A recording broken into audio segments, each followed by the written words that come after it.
प्रथम पूजनीय भगवान श्री गणेश को प्रणाम करते हुए आज बाघाचौर में मां नारायणी को प्रणाम करते हुए आप सभी उपस्थित लोगों को मैं प्रणाम करती हूँ। जहां तक मेरी नजर जा रही है मैं आप सभी को प्रणाम करती हूँ और मैं आप सभी का बहुत बहुत स्वागत करती हूँ कुशीनगर महोत्सव के चौथे दिन पर।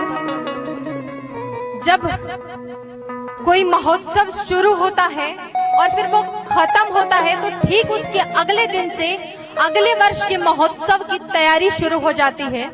और आप सभी के सामने जैसे थाली में भोजन परोसा जाता है वैसे आप सभी के सामने सुंदर तरीके से कुशीनगर महोत्सव के कार्यक्रम परोसे जाते हैं।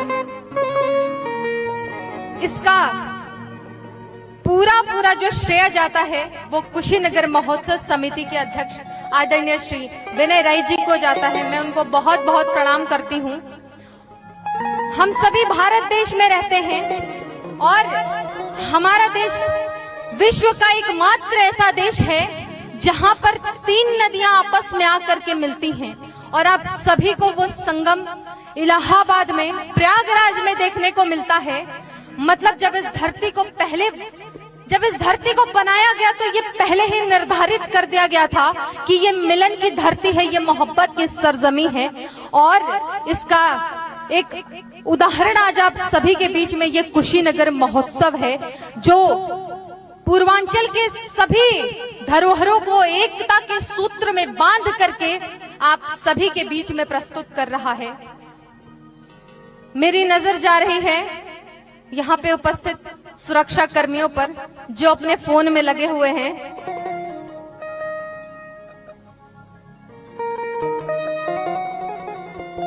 बहुत देर से मैं देख रही हूं इन सभी लोगों का एक विशेष योगदान हम सभी को मिल रहा है। अच्छा, यहाँ पर कितने लोग शादीशुदा लोग बैठे हैं? एक बार हाथ उठा के बताइए कितने लोग शादीशुदा हैं। देखिए, अपने आप को कुंवारा मत बताइएगा क्योंकि ये कार्यक्रम लाइव चल रहा है। आपकी धर्मपत्नी जी देखेंगी और फिर आप घर जाएंगे तो डंडे से पिटाएंगे और उस डंडे में पुलिस के डंडे से ज्यादा दम होता है। तो एक बार ईमानदारी से हाथ उठा करके बताइए कितने लोग शादीशुदा हैं। मैं जब पुलिस वाले लोगों को देख रही हूँ तो मुझे याद आता है कि एक पति आकर के पुलिस के सामने सीधा आकर के कहता है सर मुझे अरेस्ट कर लीजिए। तो वो पूछते हैं क्या हुआ? तो वो आदमी कहता है कि मैंने अपने पत्नी के सर पे डंडे से मार दिया। तो पुलिस वाले का जवाब होता अच्छा मर गई? तो बोलता है नहीं सर वो जिंदा बच गई इसीलिए मुझे अरेस्ट कर लीजिए। तो ऐसी घटनाएं होती हैं, मुझे इन लोगों को देख करके याद आ रही हैं। आइए हम सभी महोत्सव के अगले पड़ाव पर बढ़ते हैं और एक बार आप सभी मुझे जोरदार तालियों के द्वारा मुझे आदेशित करें कि मैं अगले कलाकार को मंच पर आमंत्रित करूं। एक बार जोरदार तालियां पीछे तक बजा करके मुझे आदेशित करें क्योंकि आप लोगों की तालियों पर जीएसटी नहीं लगा है। और अगर आप सभी को आप सभी से अगर ताली नहीं बज रही है ना तो एक बड़ा सरल उपाय होता है ताली बजाने का। आप सभी सिर्फ अपना हाथ ऐसे उठाइए।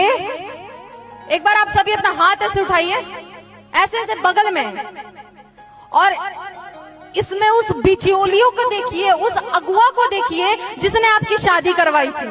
फिर देखिए दूसरा हाथ कैसे ताली बजेगा। एक बार जोरदार ताली बजा करके दिखाइए। बहुत बढ़िया, बहुत सुंदर। आइए, क्योंकि कहते हैं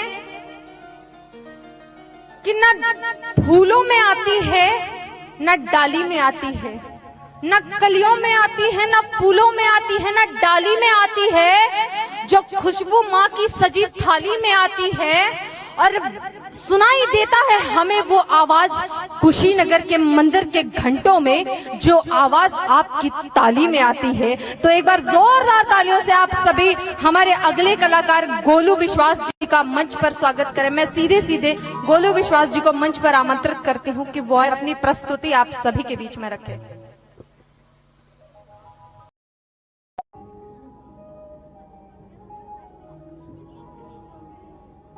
मैं मंत्री जी की उपस्थिति को बहुत बहुत प्रणाम करती हूँ।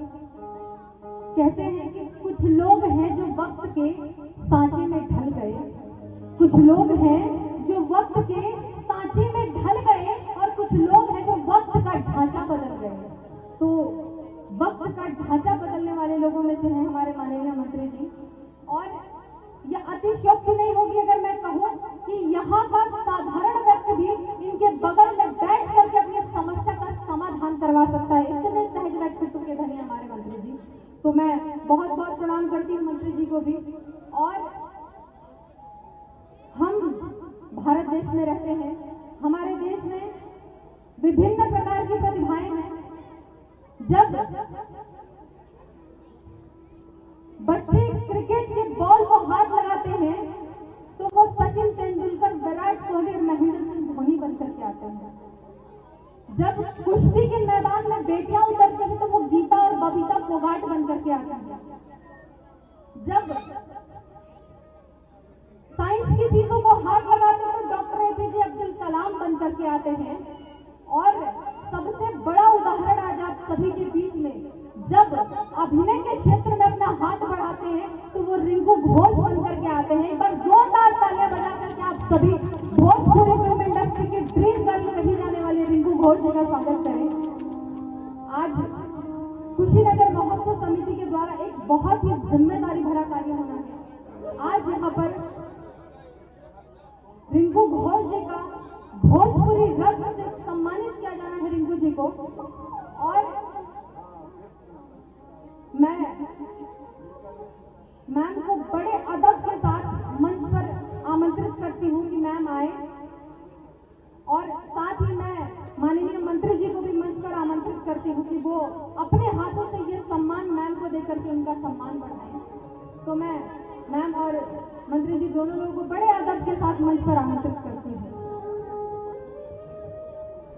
भोजपुरी जगत 20 सालों तक जब सूखे में था, उस समय एक अभिनेत्री का, एक बहुत ही जिनका अभिनय बोलता है और अभिनय के साथ जिनकी आंखें बोलती हैं, उस अभिनेत्री की एंट्री होती है और भोजपुरी का नक्शा बदल जाता है।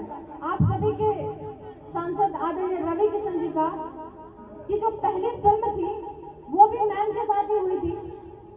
और हम सभी का सौभाग्य है कि मैम आज हम सभी के बीच में उपस्थित हैं। तो मैं बड़े अदब के साथ मैम का स्वागत मंच पर करती हूँ।